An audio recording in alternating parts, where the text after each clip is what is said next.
अकेलेपन की साधना। अकेलेपन का आध्यात्म में क्या उपयोग हो सकता है और क्या अकेले रहने से मोक्ष या मुक्ति प्राप्त हो सकती है? देखिए, अकेलापन मन के विरोध में किया हुआ कार्य है और जितने भी कार्य मन के विरोध में होते हैं वे सरल नहीं होते, अपितु आध्यात्म मार्ग पर किसी भी प्रकार का कार्य या कोई क्रिया वही आपके लिए रुकावट है। अकेलेपन के बारे में मैंने पहले भी कुछ वीडियोस बनाए हैं और मेरा आज का ये वीडियो उन पुरानी वीडियो से विपरीत ज्यादा दिखाई देगा, इसलिए इस वीडियो को ध्यान से सुनना और समझना कि मैं पहले आपको कुछ देता हूँ और फिर छीनने की कोशिश करता हूँ। देखिए, मैंने कहा अकेलापन मन के विरोध में किया हुआ कार्य है। अब चाहे यह कार्य आपने ईश्वर की खोज के लिए ही क्यों ना किया हो, मुक्ति के लिए ही क्यों ना किया हो, परंतु है तो कार्य और आपका ये मन अपने विरुद्ध कुछ भी होने नहीं देता। अरे भाई, आप मुझे एक बात बताओ, मन से विरोध करके आप कितने दिन अकेले रह सकते हैं? क्या आप अपने आप को एक कमरे में बंद रखेंगे और कितनी देर रखेंगे? जब तक आप अपने आप को एकांत किसी कमरे में बंद रखेंगे तब तक आपका मन वो सब कुछ अपने भीतर कहीं कोने में जमा करता रहेगा जो उसे करना चाहिए था। मन के जो भी कार्य हैं वो समय तक के लिए स्थगित हो जाते हैं परंतु नष्ट नहीं होते।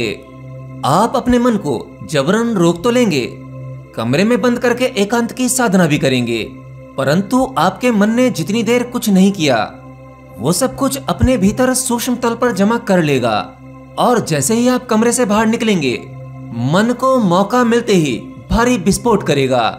यानी आप जितनी देर शांत अकेले में रहे हैं अब वो आपको उतना ही बाहर निकालेगा, भीड़ में लेकर आएगा। आप मन के आगे हार जाएंगे और वही करेंगे जो मन चाहेगा। अब तक आप वही तो करते आए हैं। किसी ने कह दिया काम वासना आध्यात्म में रुकावट बनती है, मनुष्य को ब्रह्मचर्य का पालन करना चाहिए। हाँ, अच्छी बात है, मैं जानता हूँ काम ऊर्जा ही रूपांतरित होती है और वह आपके भीतर दबी हुई संभावना को जगाती है। तो जरा पूछो अपने आप से, आप कितने दिन ब्रह्मचर्य का पालन कर सके? कुछ दिन प्रयास करने के बाद जैसे ही आप कमजोर पड़ते हैं वैसे ही आपका मन पूरी शक्ति के साथ उठ जाता है और आपकी तपस्या या संकल्प एक ही पल में चकनाचूर हो जाता है। जब ये संसार आपके दुखों का कारण बन जाता है, घर में किसी प्रकार के क्लेश हैं, आप जो चाहते हैं वो आपके अनुसार नहीं होता, लाइफ में फेलियर मिलता है, तब आप अकेले रहना चाहते हैं परंतु यह भी लंबे समय तक नहीं रह पाता। तो सबसे बड़ी बात, अकेला रहना इतना आसान नहीं है। अब दूसरी बात, अगर कोई व्यक्ति प्रयास करके अकेला रह ले तो क्या उसे मुक्ति मिल सकती है? तो जवाब है नहीं। अकेलेपन से मुक्ति संभव नहीं है क्योंकि अकेलेपन का खेल भी आपके मन ने ही रचा है। देखिए, इसे जरा ऐसे समझो, आपने कुछ विपस्सना मेडिटेशन सेंटर के बारे में सुना होगा या फिर ऐसे कुछ आश्रम जहां का वातावरण प्राकृतिक होता है, शहर की तरह बिजी लाइफ या भीड़भाड़ नहीं होती। गिने चुने कुछ लोग होते हैं जो उस कुटिया में या आश्रम में रह रहे होते हैं जहां पर फोन का नेटवर्क भी नहीं आता। तो ये सब कुछ जानने या देखने के या सुनने के बाद हमारे मन में एक इच्छा होती है कि ऐसी जगह पर जाना चाहिए जहां पर आपके मन को शांति मिले। आजकल शहरों में जो पैसे वाले लोग हैं जो अपना ज्यादातर समय बिजनेस में देते हैं, असल में दिमागी रूप से वो परेशान होते हैं, वह शांति और सुकून चाहते हैं। उनकी इस डिमांड को देखते हुए ही ऐसे कुछ सेंटर चल रहे हैं जहां पर दावा किया जाता है कि अगर आप वहां पर कुछ दिन बिताते हो, 4 दिन, 5 दिन, 11 दिन, तो आपको बहुत आनंद आएगा, अति शांति मिलेगी, आपकी कुंडलिनी एक्टिवेट हो जाएगी, आपको ज्ञान की प्राप्ति होगी।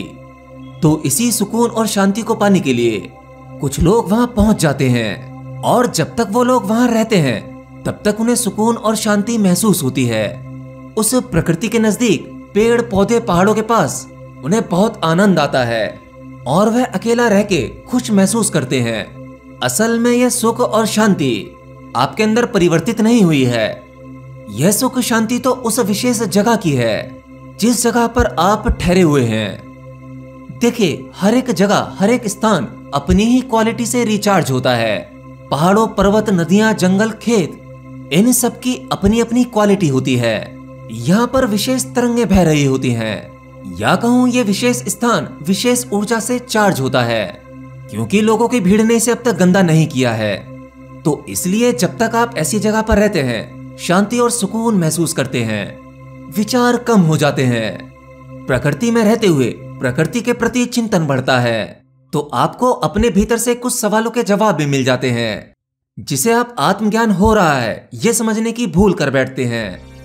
लेकिन जैसे ही आप वहां पर कुछ दिन की छुट्टी बिताकर अपने शहर, अपने घर वापस आते हैं, तो फिर से वही अशांति छाने लगती है, क्योंकि आपका वह घर और यह शहरी वातावरण दूसरे प्रकार की ऊर्जा से चार्ज है। चारों तरफ पॉल्यूशन, झूठ, धोखा, पैसा कमाने की हाय हाय, सक्सेस के पीछे दौड़ और अपने फायदे के लिए किसी के साथ भी कितना भी बुरा कर देना, इस प्रकार के लोग और इस प्रकार की भागदौड़, ये सब कुछ इसी प्रकार की एनर्जी से चार्ज है। तो यहाँ रहकर आप इतनी आसानी से अपने आप को शुद्ध नहीं रख सकते। मन आपको फिर से वहीं उलझा देगा और वापस आप अपनी डे टू डे लाइफ में आ जाएंगे।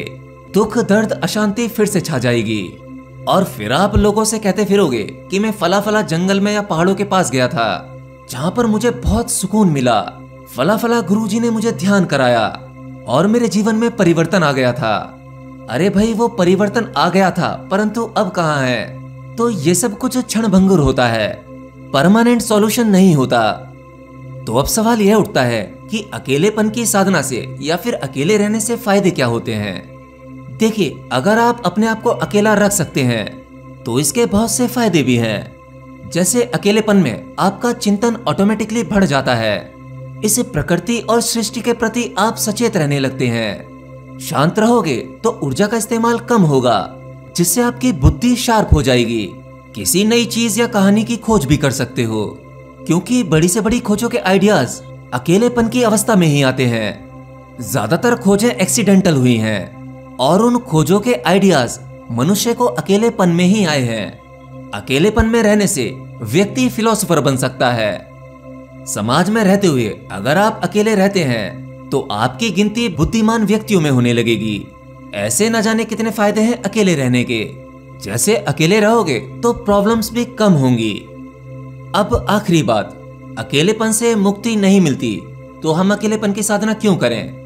देखिए, अकेलापन सहायक हो सकता है, परंतु इससे आप उस परम सत्ता को नहीं जान सकते। इसके लिए आपको सहज रहना होगा।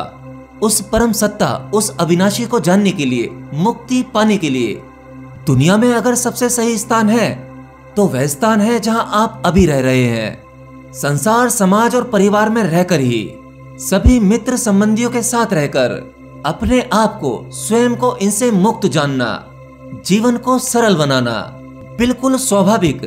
इस भीड़ में रहकर भी अगर आप अपने आप को अकेला जान सके तब आपको मुक्ति मिलने के सबसे ज्यादा चांस हैं। इसलिए आपको कहीं भी जाने की आवश्यकता नहीं है। आप जिसके पीछे दीवानों की तरह भाग रहे हो, उस परमात्मा को पाना चाहते हो, जन्म मृत्यु के चक्कर से मुक्त होना चाहते हो, तो वो सब कुछ वहीं उपलब्ध है जिस जगह पर आप अभी मौजूद हैं। कहीं जंगल, पहाड़ों में जाने की आवश्यकता नहीं है। कोई गुरु आपको मुक्ति नहीं दिला सकता। जब आप सहज हो जाओगे तो प्रकृति आपके लिए स्वयं व्यवस्था कर देगी। आपको समय समय पर मार्गदर्शन उपलब्ध होने लगेगा। अब वो चाहे किसी व्यक्ति के माध्यम से हो या किसी और माध्यम से।